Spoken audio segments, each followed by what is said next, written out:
मुक्ति पथ। Your search for the final truth ends here. प्यारे खोजियो, कोई शिष्य है, एक गुरु के पास गया हुआ है और उसे कहता है कि मुझे अपने आप को जानना है, मैं क्या करूं। तो गुरुजी ने कहा ठीक है, आश्रम में रहो, 1 साल तक तुम्हें कुछ भी पूछना नहीं है, 1 साल तक चुपचाप रहो। अब 1 साल एक बहुत बड़ा पीरियड है, मगर उसकी प्यास है तो वो रहता है वहाँ पर। और 1 साल के बाद वो गुरुजी को याद दिलाता है 1 साल हो गया, अब मुझे ज्ञान दिया जाए।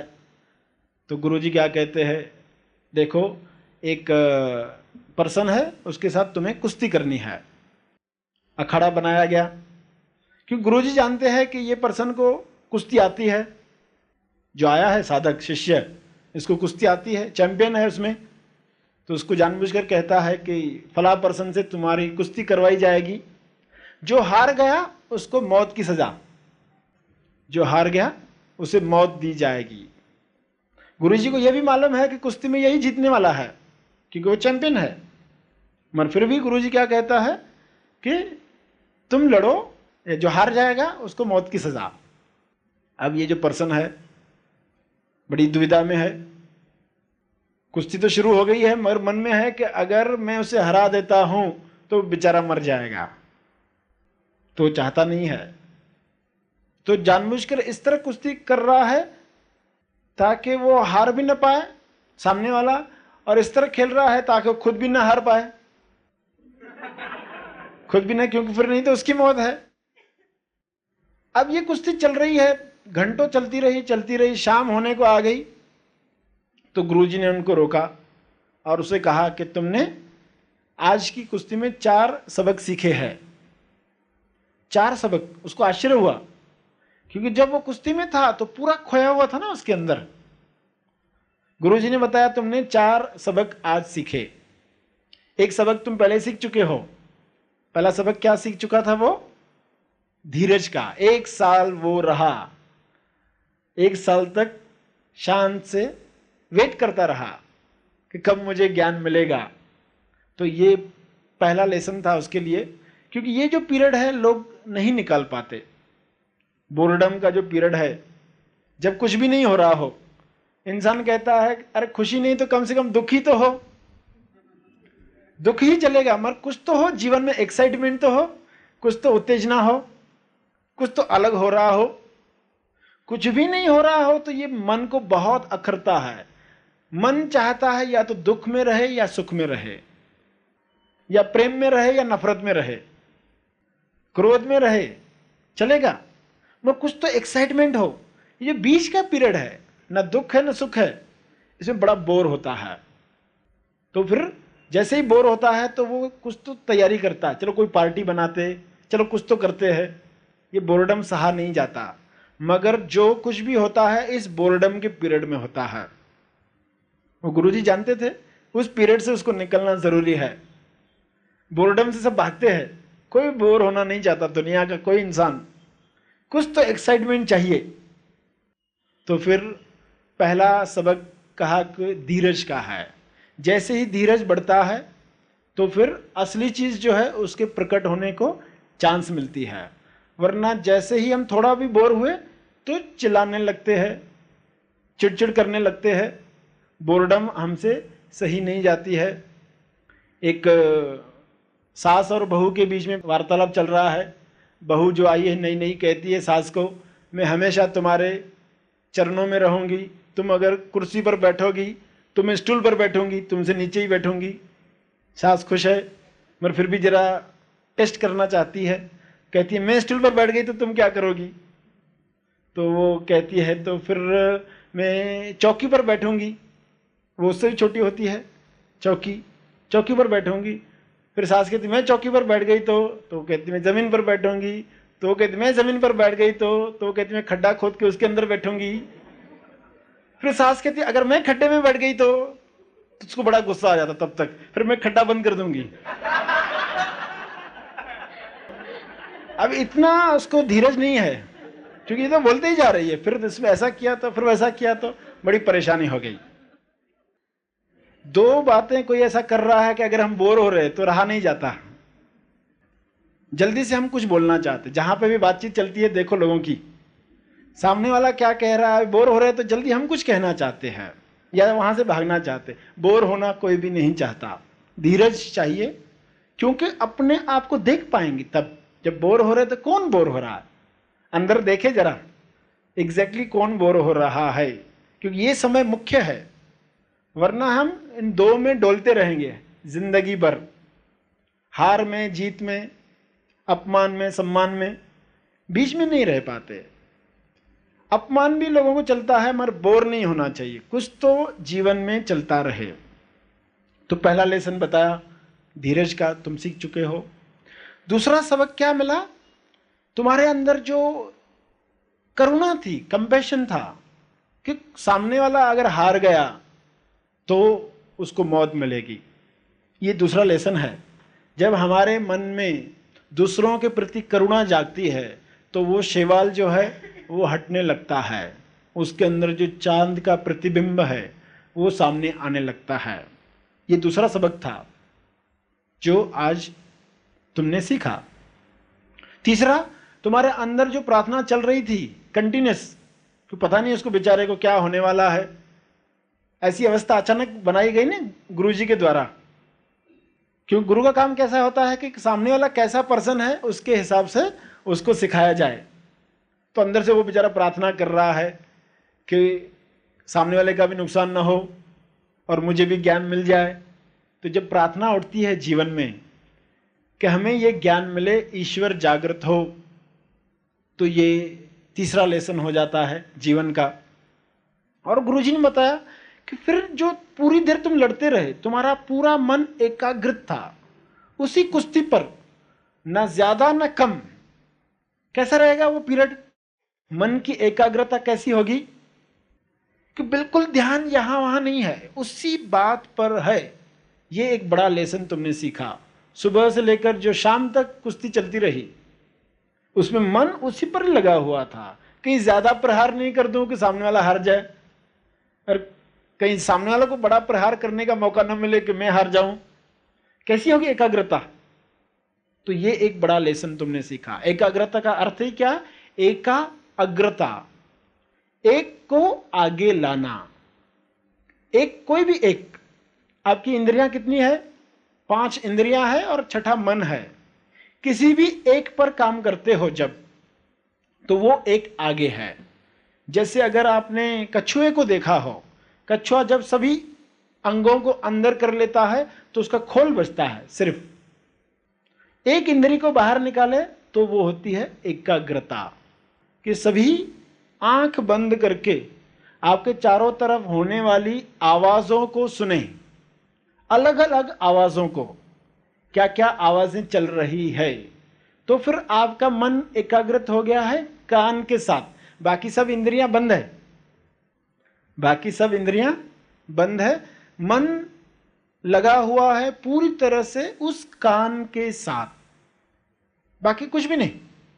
5 अलग अलग तरह की आवाजें आपको सुननी है, तो ये होगी एकाग्रता। तो 2 मिनट करके देखते हैं, आंख बंद करके एकाग्रता का अभ्यास करेंगे। सिर्फ 5 आवाजें अलग अलग तरह की आपके चारों तरफ चल रही है, आपका पूरा ध्यान जो है उन आवाजों की तरफ। चलो ये एक आवाज, हाँ ये दूसरी, ये तीसरी, जो भी आपको पकड़ में आती है आपका पूरा ध्यान उस तरफ रखते, आंख बंद करके, क्योंकि बाकी सभी इंद्रियां बंद हो, सिर्फ कान का ही काम हो।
सभी आंखें खोलते हैं।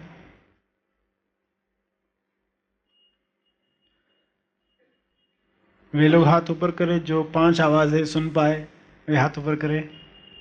हाँ, कई सारे हैं। जो लोग 4 आवाजें सुन पाए वे हाथ ऊपर करें, और जिनको एक भी आवाज नहीं सुनाई दी वे हाथ ऊपर करें। एक भी आवाज नहीं सुनाई दी? हाँ, ठीक है।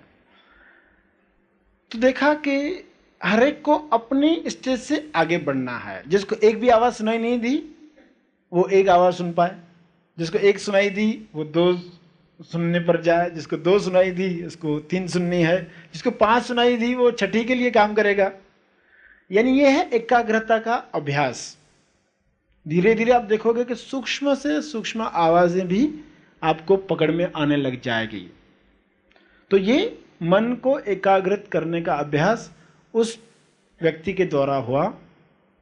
और फिर गुरुजी ने बताया कि आखिरी बात जो तुमने सीखी वो क्या थी? 5वीं बात वो कि लगातार एक मनन चिंतन तुम्हारे अंदर चल रहा था।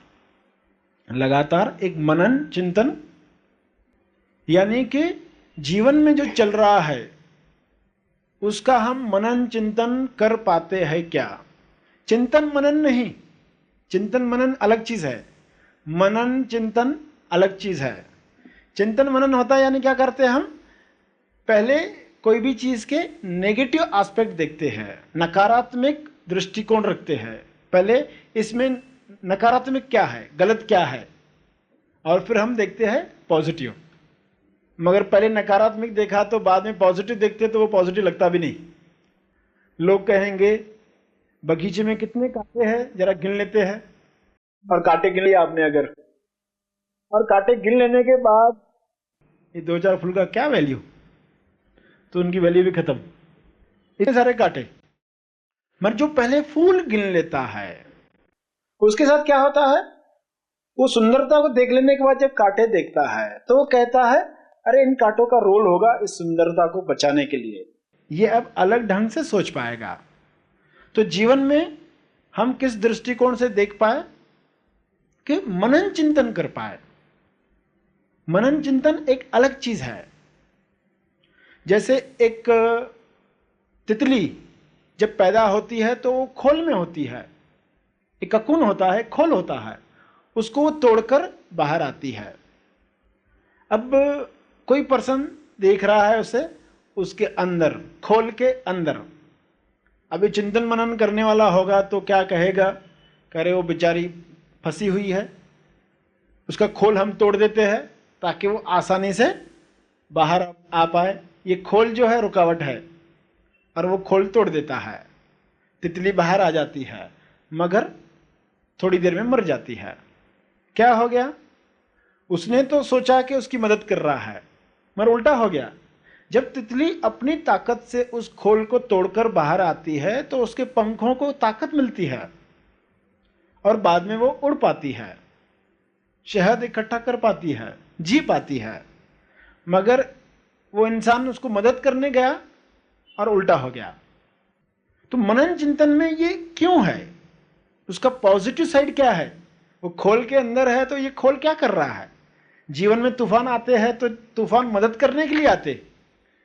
जिस पेड़ की जीवन में तूफान आया ही नहीं और बड़ा हो गया, फिर बाद में एक ही तूफान आता है और पेड़ उखड़ जाता है। मगर जिस पौधे के जीवन में बहुत तूफान आते तो उन तूफानों ने उसको मजबूत किया होता है, उसकी जड़ को, और जब बड़ा हो जाता है तो फिर कोई भी तूफान उससे तोड़ नहीं पाता। तो हम जब चिंतन मनन करते हैं तो पहले हम नेगेटिव देखते, अरे ये गलत है, जीवन में प्रॉब्लम आया है, गलत है, ऐसा नहीं होना चाहिए था। पर मनन चिंतन वाला क्या सोचेगा? इसका पॉजिटिव क्या है पहले देख लेते। पॉजिटिव देख लेने के बाद जब नेगेटिव देखने जाता है तो वो नेगेटिव लगता ही नहीं, फिर नेगेटिव लगता ही नहीं। नेगेटिव देखकर जब पॉजिटिव देखने जाता है तो पॉजिटिव लगता ही नहीं। इसलिए आदत क्या हो? मनन चिंतन की। तो जो 5 बातें गुरुजी ने उसे बताई, जिसका अभ्यास हुआ, और वो अभ्यास होने की वजह से वो पात्रता तैयार कर चुका। अब गुरुजी ने कहा तुम पात्र हो ज्ञान के, और गुरुजी ने उसे एक कहानी सुनाई। कहानी सुनने के बाद वो एकाग्रता से ध्यान की तरफ बढ़ा और ज्ञान प्राप्त किया। अब ऐसी क्या कहानी सुनाई, गुरुजी ने ऐसी क्या कहानी बताई जिसको सुनकर वो बड़े आसानी से अपने अंदर डुबकी लगा पाया। गुरुजी ने कहानी बताई एक राजा की जिसके 4 बेटे हैं और सभी लगभग हम उम्र है, मगर किसको राज्य दे, एक बड़ा सवाल था।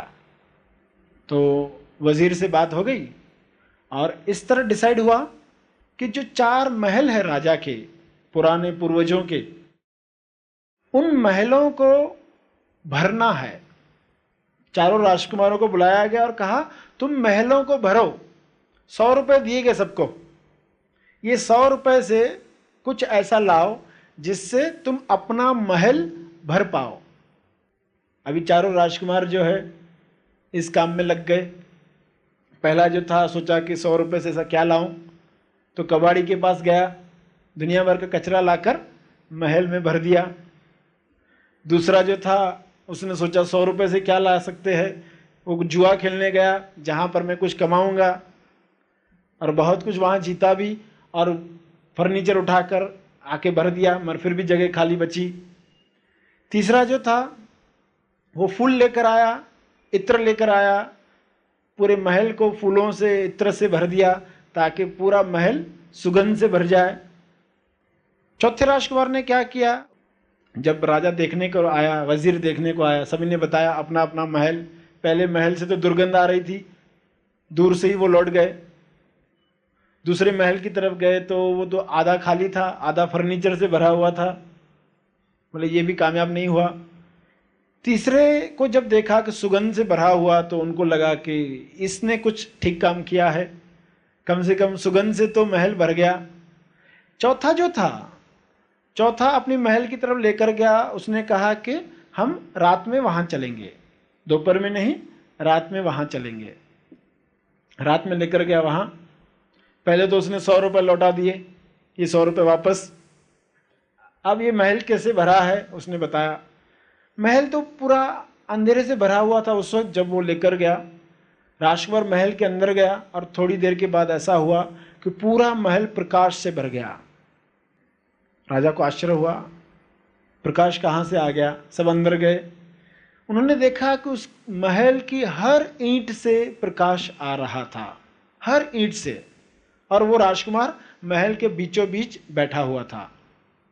उस राजकुमार ने रहस्य खोला। उसने कहा कि वो सोच रहा था इस महल को वो कैसे भरे। सोचते सोचते शाम हो गई, वो महल के बीचों बीच में ऐसा ही बैठा रहा, और जब शाम हो गई तो अचानक पूरे महल में हर ईंट से प्रकाश आने लग गया। जैसे ही उसने वो स्थान छोड़ा कि प्रकाश बंद हो गया। फिर वो उस स्थान पर बैठा तो हर ईंट से प्रकाश निकलने लग गया। तो उसे पता चला कि ये एक ऐसा स्थान है जहां बैठने से प्रकाश जागृत होता है। तो बस उस स्थान का पता लगाया और पूरे महल में रोशनी ही रोशनी। 100 रुपये भी खर्च नहीं करने पड़े उसे और महल प्रकाश से भर गया। ये स्टोरी बताने के बाद उस इंसान को कहा गया जो गुरुजी के पास आया था कि क्या हमारे अंदर भी एक ऐसा स्थान है जहां पर अगर हम बैठे तो ये प्रकाश प्रकट हो, उस प्रकाश से हम भर जाए। और ऐसा स्थान है जिसे हम तेज स्थान कहते हैं, हृदय कहते हैं, अलग अलग नाम दिए गए हैं, शब्द है, नाम है, मगर जब वहाँ हम पहुँचते हैं तो ये आसान हो जाता है। एकाग्रता ध्यान नहीं है, एकाग्रता सब कुछ नहीं है, एकाग्रता तो शुरुआत है। मगर जब हम अपने अंदर अपने होने को महसूस करते हैं, मैं कौन हूँ, उस स्थान पर पहुँचते हैं तो सब कुछ प्रकाशित हो जाता है। वो कहानी सुनने के बाद वो जो राजकुमार था अपने अंदर डुबकी लगा पाया और आसानी से अपने आप को जान पाया। कहानियों के द्वारा एक कोशिश होती है आपको कुछ चीज़ें बताने की ताकि आपके अंदर वो प्यास जगे। क्या हमारे अंदर ही कोई ऐसा स्थान है जिसको अगर हमें जानना है तो सुनना है सिर्फ सत्य। सत्य सुनने के साथ आपको लगेगा ये इतना आसान है तो हम अंदर क्यों नहीं जाते रहे आज तक। ऐसी क्या बाधा थी कि हम कभी अंदर गए ही नहीं? तो ये आसानी सत्य सुनने के साथ शुरू हो जाती है। कैसे हम अंदर के इस ईश्वर को जगा पाए, ऐसा कौन सा स्थान है जहां हम जा पाए, जहां हमें पता चले मैं कौन हूं, इस शरीर के परे, इस मन के परे, इस बुद्धि के परे मेरा होना क्या है। आनंद जहां पर अनंत है, आनंद की कमी नहीं है। आनंद हम बाहर से क्यों छीनते हैं? क्योंकि अंदर का आनंद नहीं मिलता। इसलिए कोई प्रशंसा करे, मन मुताबिक काम हो जाए, कुछ तो ऐसा हो जिससे मुझे बाहर से आनंद मिले। कोई तोहफा ला कर दे, प्रमोशन हो जाए, कुछ तो हो जिससे आनंद मिले। मगर बाहर से आनंद लेने की ज़रूरत नहीं, क्योंकि हमारे अंदर ही इतना आनंद है। तो अंदर के ईश्वर को जगाओ, या अंदर के आनंद को जगाओ, या अंदर के मौन को जगाओ, या अंदर के बालक को जगाओ। एक ही बात है, एक ही बात है। उसी बालक का अनुभव फिर से प्रखर हो जाए, या उस मौन में पहुंच जाए, या उस आनंद में पहुंच जाए, या उस तेज स्थान पर पहुंच जाए, या मैं कौन हूं उस विचार की जड़ में पहुंच जाए, तो हम उस अनुभव में फिर से पहुंच गए। एक एक शिविर के बाद देखोगे कि सब अंधेरा हट जाएगा। तेज स्थान पर स्थापित हुए नहीं कि रोशनी ही रोशनी है। कुश्ती करते वक्त कैसे वो करुणा से भरा हुआ था, कहीं सामने वाला मर न जाए। तो हमारे अंदर भी जब करुणा जागती है, सभी का मंगल हो, सभी का फायदा हो, जब प्रार्थना उठती है माया से मुक्ति मिले, जब एकाग्रता बढ़ती है, जब मनन चिंतन शुरू होता है, पहले हम पॉजिटिव देखें, बाद में नेगेटिव देखें। आज आए हो तो पहले पॉजिटिव देखना, आज जो जो बताया इंपॉर्टेंट क्या था, नेगेटिव बाद में सोचना। पहले नेगेटिव सोचोगे तो पॉजिटिव दिखेगा ही नहीं कुछ। तो मनन चिंतन करना सीखे। जीवन में प्रॉब्लम आएंगे, तूफान आएंगे, अपने आप को कहना चिंतन मनन नहीं करूंगा, मनन चिंतन करूंगा। तितली बाहर आ रही है खोल से, वो खोल उसके लिए इंपॉर्टेंट है, उसको तोड़ना शक्ति पैदा करना है। हमारे अंदर भी शक्ति जागृत हो।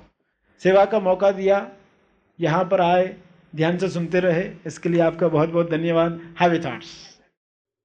Happy thoughts sir. Happy thoughts. इस MSY का नाम वैभव हेंद्रे है। मैं परचेज डिपार्टमेंट में काम करता हूँ। काम की वजह से बहुत सारा डिप्रेसिएशन और क्रोध वगैरह आता था, लेकिन आपके एक सत्यमुख ने मुझे हैप्पी थॉट्स के बारे में बताया। मैंने बहुत सारी चीज़ें अप्लाई करके देखी डेली के जीवन में, तो मुझे इफ़ेक्ट महसूस हो रहा था। तो मैंने सोचा कि अगर मैं वो महाआसमानी शिविर करूँगा तो और बहुत सारा इफ़ेक्ट मुझे मेरी डेली के लाइफ में मिल सकता है। घर में मेरी फैमिली के बारे में भी यूज़ कर सकता हूँ। तो जो स्वीकार की जो मुद्रा है और जो एक्सेप्टेंस है, क्षमा, तो वो मुझे मेरे आगे के लाइफ में बहुत ही यूज होने वाला है। धन्यवाद। तेज ज्ञान के प्रकाश में सर श्री की शिक्षाओं पर आधारित महा आसमानी परम ज्ञान शिविर होने जा रहा है मनन आश्रम पर 19 से 23 अप्रैल 2023। भय मुक्त, तनाव मुक्त और चिंता रहित खुशहाल जीवन की प्राप्ति के लिए आज ही महा आसमानी परम ज्ञान शिविर के लिए अपना रजिस्ट्रेशन करें। अधिक जानकारी के लिए संपर्क करें।